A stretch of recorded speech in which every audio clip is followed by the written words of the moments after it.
Y estamos entonces con el ministro de Economía, Luis Carranza. Ministro, buenas noches, ¿qué tal? Buenas noches. Bueno, yo varios anuncios concretos. ¿Usted cree que se hagan, que se apliquen, que se realicen, se lleven a la práctica? Sí, por supuesto. En líneas generales hay grandes objetivos, establecer un orden democrático, y eso es fundamental, lo ha manifestado el presidente en su discurso, y luego todo el tema de mayor inclusión.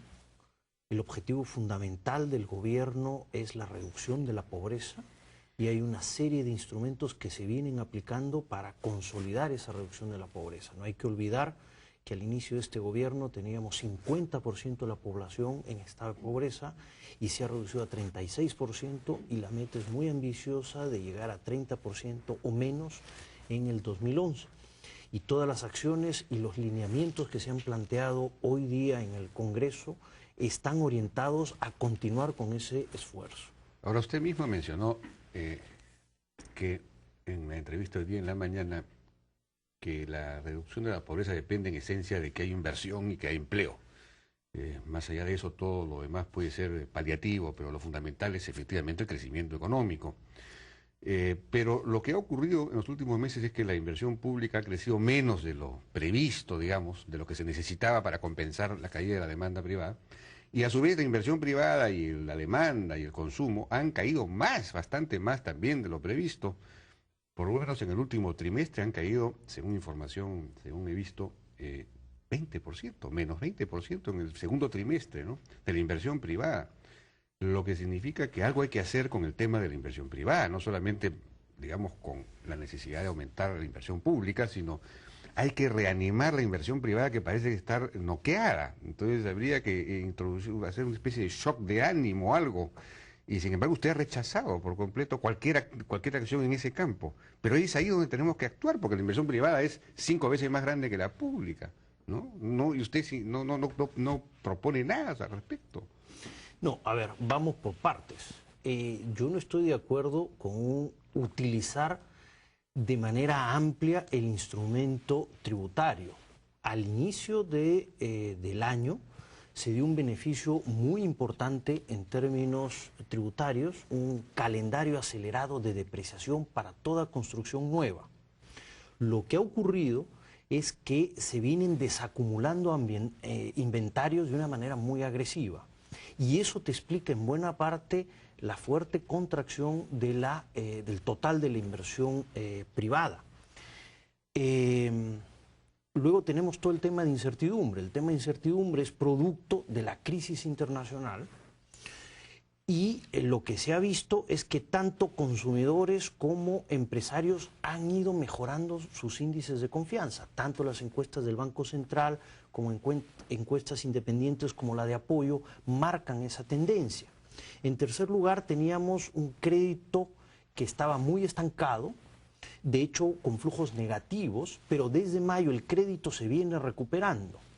Otro indicador importante... Casi de una manera muy... No, los flujos evidentemente, si los miramos... Yo creo que no se está incrementando, ¿eh? Se está incrementando 1% cada mes en relación al anterior. El flujo de crédito viene creciendo, y eso es lo importante, especialmente en el segmento hipotecario. Por ejemplo, ventas de inmuebles en el cuarto trimestre cayó a cerca de la mitad de lo que se vendía en el tercer trimestre del 2008. Y hemos tenido una recuperación de cerca de 30% al segundo trimestre ya de este año. Entonces hay síntomas claros que te van a llevar a una recuperación de la inversión privada. Lo que no podemos hacer de ninguna manera es desesperarnos en el corto plazo y tomar medidas que después van a afectar la estructura tributaria de largo plazo. Pero, por ejemplo, el IGB interno, la recaudación del IGB interno, que es un claro indicador del nivel de actividad y de ventas, cayó en julio por primera vez. Es decir, había tenido siempre una recaudación positiva y bastante, bueno, y apreciablemente positiva, pero en julio cayó en menos 3.8. Y luego una serie de otros, las ventas de electricidad han caído en junio y julio, antes no habían caído. Estaba viendo las ventas de Won, han caído -4 y -5% en junio y julio. De la cerveza Bacus, -5% en julio. Antes no habían caído tanto. Los despachos locales de cemento en Lima, de Cementos Lima específicamente, en julio cayeron en -4%, en junio no habían caído, y habían caído en mayo 0.3% nada más, y antes no habían caído. O sea que hay una tendencia más bien a un desmejoramiento de la actividad económica, algo está pasando, ¿no? Hay otros indicadores que señalan lo contrario. Ya he mencionado el tema del incremento en el crédito, los precios de los commodities se han recuperado, inversiones que estaban paralizadas y que se dudaba que se iban a realizar, como por ejemplo Tía María, ya están caminando y se estima que este año podrían invertir cerca de $200 millones. Igual Toromocho, también hay actividad ahí. Entonces, si uno ve otro tipo de indicadores, todo lo que son consumo de bienes no duraderos, por ejemplo, hay incrementos fuertes, hay encuestas de Latin Panel que te muestran incrementos de 4 a 6%, por ejemplo. ¿De qué? Consumos no duraderos, todo lo que tiene que ver con bienes de limpieza, ¿no?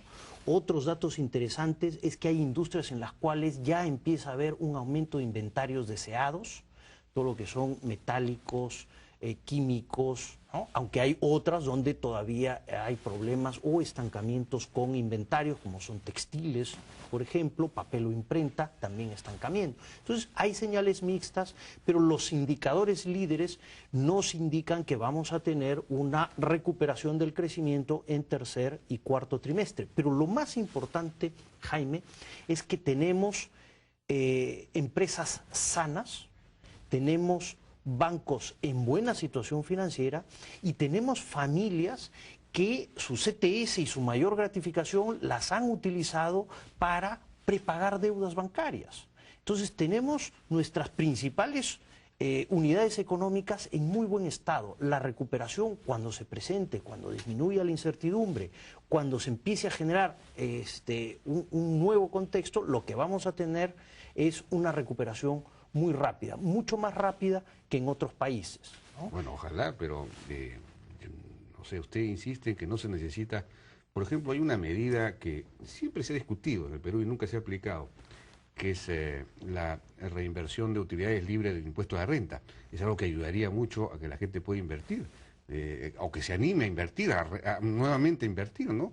La inversión, como le digo, ha caído 3%, 20% en el segundo trimestre. Una caída del 20%, es una cosa pavorosa. Entonces, algo hay que hacer. Pero te repito, no hay que asustarse. Buena parte de esa caída se explica por la desacumulación de inventarios. Ese es un tema. El otro Eso tema es para algunos sectores industriales. Es que esto es puramente coyuntural. Tenemos una situación financiera bastante sólida en el país y luego va a venir una recuperación importante. Nuestras empresas están sanas. Si tú miras la cifra de entrada de empresas Indecopi, no es ni siquiera lo que fue en el año 98. Nuestras empresas están sanas, están arrojando utilidades. Ha habido un proceso en el cual sus ventas se mantienen, sus costos han disminuido y los precios al consumidor se mantienen más o menos constantes. Han acumulado sus utilidades y esas utilidades van a ser la mejor señal de una inversión futura. Pero hay empresas que están, sobre todo las vinculadas al mercado externo, que están con problemas, algunas de ellas muy serios, ¿no? No sé. Ahora, en cuanto a medidas tributarias, se han tomado medidas estructurales desde un inicio y por eso es que la inversión privada repuntó fuerte al inicio de este gobierno. Se disminuyó, o se eliminó, perdón, todo el sesgo anti-inversión que tenía el IGB, todo el régimen de recuperación anticipada se igualó para todos los sectores económicos, antes solo habían unos cuantos sectores, hubo una reducción al inicio del gobierno acelerada de lo que eran los aranceles para bienes de capital, una reducción drástica. En algunos casos teníamos bienes de capital que pagaban 12% de arancel. Si a eso le sumas el impacto del IGB, tenías un 15%, había una reducción de 15% en el costo y paradójicamente estos eran bienes de capital para el agro, ¿no? Entonces se han dado medidas de carácter estructural. Nuestros dos pilares tributarios tienen que ser IGB y renta. y no vamos a disminuir el impuesto a la renta por una situación coyuntural. Este país necesita disminuir su pobreza y eso se hace con actividad privada generando empleo, pero también con gasto público orientado a salud, educación e infraestructura, que es la única manera consistente de reducir la pobreza en largo plazo. Bueno, tenemos que ir a una breve pausa. Regresamos.